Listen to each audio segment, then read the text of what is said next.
well, you guessed it. Gotta get on the road, but it is freezing out here. It's like 36 degrees. I gotta put this on my car first. See that? Yeah, time to get registered.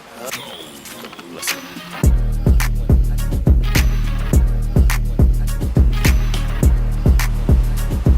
There it is.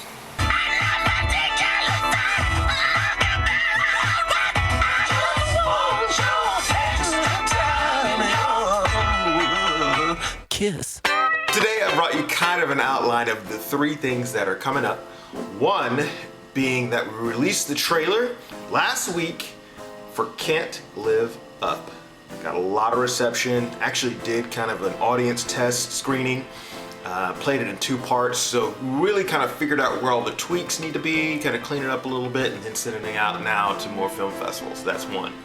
Number 2, getting more now into the writing aspect, I went and picked up a lot of books. The short screenplay, Robert McKee, story, and of course the one everyone talks about and references, Save the Cat. Save the Cat, written by Blake Snyder. I'm meeting up right now with an incredible scriptwriter, and he recommended this book, so it's not that big, as you can kind of tell. It's definitely smaller than the story. And another book I really need to dig back into, and this is specifically just because it's kind of my passion. I want to become more of an actor's director. There are many different types of directors, but being an actor's director is something that's in my blood. So I picked up this book called Directing Actors. I've had it for a while. Judith Weston, she's an actor, director, acting coach. She's done all of it, but she released this book a few years ago.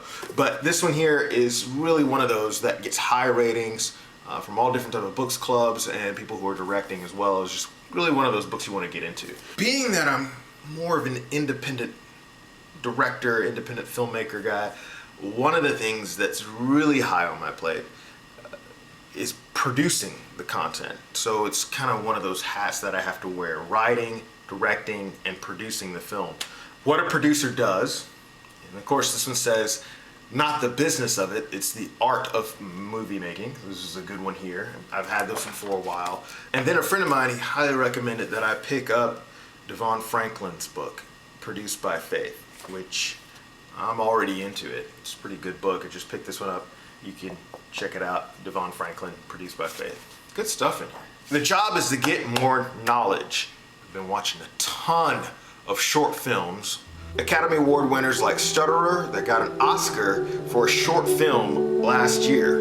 That was a good one. You should check that one out. It's pretty cool. Then there are a ton of other films that are being recommended to me that I've run in Sundance, Newport Beach Film Festival, Beverly Hills Film Festival as well. There's a lot of them. South by Southwest, Austin Film Festival. So I've been on YouTube for, the last 24 hours, just writing down a list of all the short films that I liked. Now there's a ton of them that fall into that category that didn't really do anything for me. And when there's a voiceover for 7 minutes, it just, it puts me to sleep, guys. And I'm glad you're winning awards for those films. That's great. My films, I try not to do the voiceover as much as I can. Just kind of saves me from falling into that cliche. As I'm back in the writing process, I have Adam Randall. Why do you always look better than me?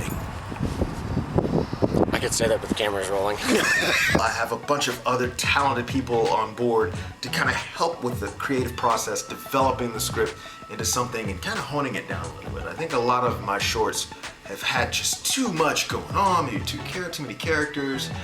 The story needs to be simplified a little bit and find out what the main conflict is, and I try to adjust for some of that. And obviously the next couple of films that I produce will have a lot of my ideals about visual storytelling. And until then, I'll keep doing what I'm doing. You stay in touch, and I'll catch you next time.